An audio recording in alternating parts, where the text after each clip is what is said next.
Hi అండి, నేను ఈరోజు ఎగ్ కర్రీ చేద్దాం అనుకుంటున్నానండి. అందుకు ముందుగా ప్యాన్ పెట్టుకొని ఆయిల్ వేసిన తర్వాత మామూలుగా ఆయిల్ హీట్ అయిన తర్వాత అందరూ ఆవాలు జీలకర్ర అలా వేస్తారు. కానీ నేను అవి చిటపటలాడతాయని ముందుగానే ఆవాలు వేసేసాను.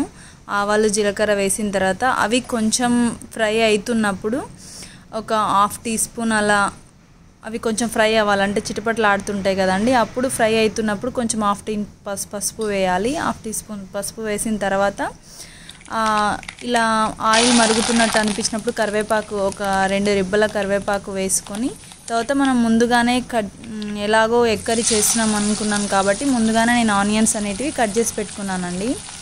ఆనియన్స్ వేసేసి బాగా వాటిని మిక్స్ చేయాలండి. ఆనియన్స్ బాగా కలపాలి. కలిపిన తర్వాత మొత్తం మనం వేసిన ఆయిల్ అనేది ఆనియన్స్కి అబ్జర్వ్ అయ్యే విధంగా ఒక 2-3 సార్లు బాగా గరిటతో కలపాలండి. కలిపిన తర్వాత మూత పెట్టేసేయాలి. ఒక 5-10 మినిట్స్ అలా ఉన్న తర్వాత మూత తీసి మళ్ళీ ఒకసారి ఒక హాఫ్ టేబుల్ స్పూన్ అల్లం వెల్లుల్లి పేస్ట్ వేసి మళ్ళీ మిక్స్ చేయాలండి. ఇష్టం అది, కొంతమంది ముందుగానే వేసేస్తారు.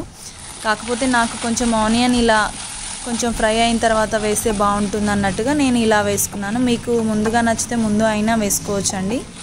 అంటే ఎవరి ప్రాసెస్ని బట్టి వాళ్ళు చేసుకుంటారు కదా. నాకు ఇలా వేస్తేనే చాలా ఇష్టం, అందుకని ఇలా వేసాను. తర్వాత బాగా మిక్స్ చేసిన తర్వాత మళ్ళీ మూత తీసి ఒక టేబుల్ స్పూన్ సాల్ట్ వేయాలండి. అంటే నేను ఆనియన్ 6 తీసుకున్నాను కాబట్టి నాకు ఒక 1 టేబుల్ స్పూన్ సాల్ట్ అనేది సరిపోతుంది.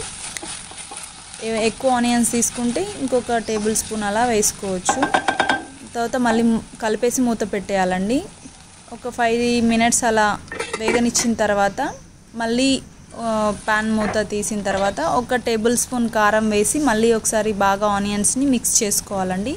ఈ విధంగా కలిపిన తర్వాత కారం ఉప్పు అవన్నీ ఏమంటారు ఆనియన్స్కి పట్టే విధంగా ఒక 3-4 మినిట్స్ అలా వదిలేసి బాగా మిక్స్ చేసేసి నెక్స్ట్ ఏం చేయాలంటే ఈ వేగిన ఆనియన్స్ ఇది ఉంది కదండి, దీన్ని కొంచెం ఒక సైడ్కి ఇలా అనుకోవాలండి.